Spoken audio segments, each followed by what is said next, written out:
कल तक जो शख्स एक पूरे देश की किस्मत लिखता था, जिसके एक इशारे पर वेनेजुएला की फौज हरकत में आ जाती थी, आज वो न्यूयॉर्क की एक ऐसी कालकोठरी में बंद है जिसे खुद अमेरिकी मानवाधिकार संगठन धरती का नरक कहते हैं। जी हाँ, वेनेजुएला के अपदस्थ राष्ट्रपति निकोलस मादुरो और उनकी पत्नी सिलिया फ्लोरेस को लेकर के एक ऐसा सनसनीखेज दावा सामने आया है जिसने पूरी दुनिया को सन्न कर दिया है। अंतर्राष्ट्रीय मीडिया रिपोर्ट्स, खासकर वॉल स्ट्रीट जर्नल का दावा है कि मादुरो दंपति को न्यूयॉर्क लाने के बाद ब्रुकलिन की मेट्रोपॉलिटन डिटेंशन सेंटर यानी कि MDC जेल में रखा गया है। ये वही जेल है जिसका नाम सुनते ही बड़े बड़े वकील, जज और खुद जेल प्रशासन के अधिकारी भी सिहर उठते हैं। सवाल यह है कि आखिर एक पूर्व राष्ट्रपति के लिए अमेरिका ने अपनी सबसे बदनाम जेल को ही क्यों चुना?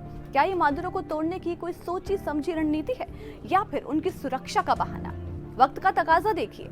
मिला फ्लोरेस पैलेस के आलीशान कमरों से निकलकर मादुरो अब ब्रुकलिन के उन तंग और बदबूदार दीवारों के बीच में है जहां सूरज की रोशनी देखना भी किस्मत की बात मानी जाती है। हालांकि जेल प्रशासन ने अभी तक आधिकारिक तौर पर इसकी पुष्टि नहीं करी है, लेकिन न्यूयॉर्क की गलियों में चर्चा आम है कि वेनेजुएला का तानाशाह अब सलाखों के पीछे अपनी जिंदगी का सबसे मुश्किल वक्त काट रहा है। अब आइए जरा ये समझते हैं कि आखिर इस मेट्रोपॉलिटन डिटेंशन सेंटर को नरक क्यों कहा जाता है। बता दें कि ये जेल न्यूयॉर्क के सनसेट पार्क इलाके में है, लेकिन इसके अंदर की दुनिया किसी डरावनी फिल्म जैसी है। मानवाधिकार संस्था लीगल एड सोसाइटी सालों से चिल्ला चिल्ला कर कह रही है कि MDC जेल में रहना किसी भी इंसान के लिए यातना जैसा है।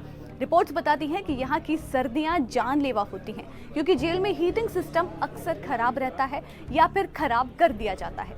कैदी ठिठुरते रहते हैं लेकिन उन्हें कंबल तक मयस्सर नहीं होते, और खाने की बात तो पूछिए ही मत। 2023 और 24 की कई रिपोर्ट्स में खुलासा हुआ है कि यहाँ कैदियों को जो खाना दिया जाता है उसमें अक्सर कीड़े रेंगते हुए पाए जाते हैं।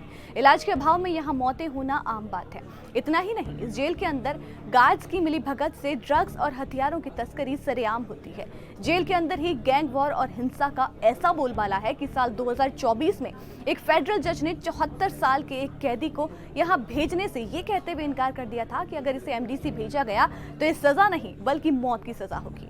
अब सोचिए, क्या इसी खौफनाक माहौल के बीच निकोलस मादुरो को रखा गया है? MDC जेल का इतिहास बहुत पुराना है और बहुत काला है। ये जेल सिर्फ अपनी बदहाली के लिए नहीं बल्कि अपने हाई प्रोफाइल कैदियों के लिए भी जानी जाती है। मादुरो से पहले भी कई ऐसे नाम यहाँ पर रह चुके हैं जिन्होंने पूरी दुनिया को हिलाया था।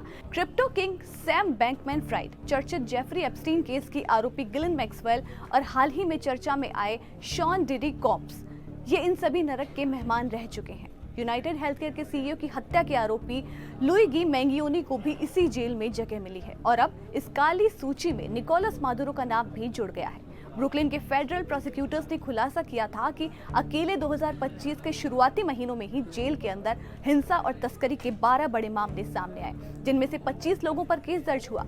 ये इतिहास का बहुत ही दुर्लभ और अजीब मोड़ है। एक तरफ वेनेजुएला में मादुरो के समर्थक सड़क पर हैं, अज्ञात ड्रोन राष्ट्रपति भवन पर मंडरा रहे हैं, और दूसरी तरफ वही मादुरो न्यूयॉर्क की उस जेल में बंद हैं जिसे खुद अमेरिका अपनी व्यवस्था की सबसे बड़ी नाकामी मानता है।